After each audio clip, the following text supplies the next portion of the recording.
الحمد لله وحده والصلاة والسلام على من لا نبي بعده. اکثرنا د شب برات د فضائل مبارکی پختنی کوي نو پدې کې خط تحقیق هغه دی چې مفتی تقی عثماني رحمه الله ذکر کړی دی. خلاصې 15 مسائل دي. اوله مسأله دا ده چې د شب برات د شپې فضیلت ثابت دی. دویمه دا ده چې په دې شپه کې د عبادت خصوصي اهتمام ثابت دی. دریمه مسأله دا ده چې په دې شپه کې د عبادت کومه خاصه طریقه مقرره نه ده. څلورمه دا چې په دې شپه کې مقبرې ته تللی شي او که نه. او څلورمه بیا پنځمه ده چې د 15 د شعبان د روژې څه حکم دی. نو اوله مسأله د شب برات د شپې فضیلت دا ګوره په احادیثو کې ثابت دی. د شب برات د فضیلت په باره کې د 10 صحابو نه احادیث روایت شوي دي چې رسول الله صلی الله علیه وسلم د دې شپې فضیلت بیان کړی دی. په دې کې بعض احادیث سندن ضعیف دي، لیکن د تعدد د طرق له وجې نه دا احادیث د حسن لغیره مرتبه ته رسیږي. لہذا د دې شپې فضیلت په حسن لغیره حدیث باندې ثابت دی. نو دا خبره غلطه ده چې بعضی وایي چې د دې شپې فضیلت نه دی ثابت. دویمه مسئله په دې شپه کې د عبادت خصوصي اهتمام هم ثابت دی.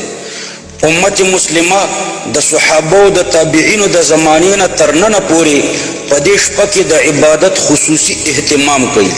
لہذا په دې شپه کې د عبادت خصوصي اهتمام کول ثابت دی، بدعت نه دی.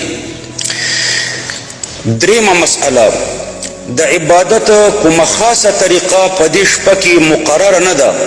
په دې شپه کې د عبادت دپاره کومه خاصه طریقه نه ده مقرره. مثلا دا پکې نشته چې دا بعضې خلک وایي چې په اول رکعت کې به فلان صورت دومره کرتې لولې او په دویم رکعت کې به فلان صورت دومره کرتې لولې، بلکې په دې شپه کې عبادت نفلي عبادت دی. د چا چې هر څومره وس وي هغومره دې وکړي.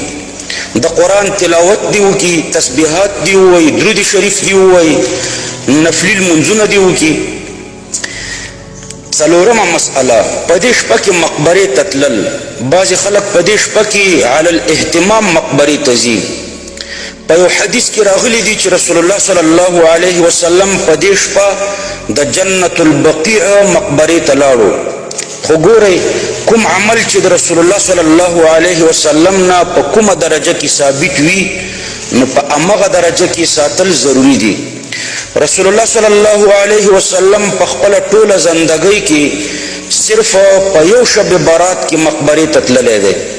لہذا اوس هم که څوک یو ځلې نیم ځلې مقبرې ته لاړ شي نو صحیح دی، لیکن دا خبره نه ده صحیح چې خلک په هر شب برات کې مقبرې ته ځي، د دې التزام کوي او دا د شب برات لازمي حصه ګرځوي.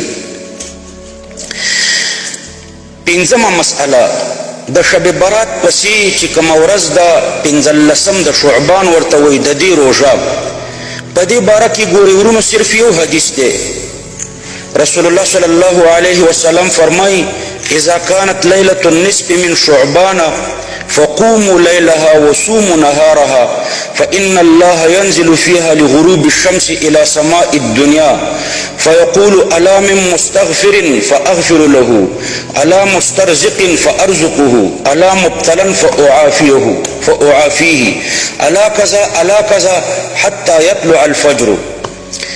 کله چې د شعبان د 15 شپه شي نو د شپې قیام وکړئ او د ورځې روژه ونیسئ. الله پاک بلا کیف په دې شپه کې اسمان د دنیا ته راځي او داسې آواز کوي چې آیا څوک بخښنه غوښتونکی شته چې زه ورته بخښنه وکړم؟ آیا څوک د رزق طلبونکی شته چې زه ورته رزق ورکړم؟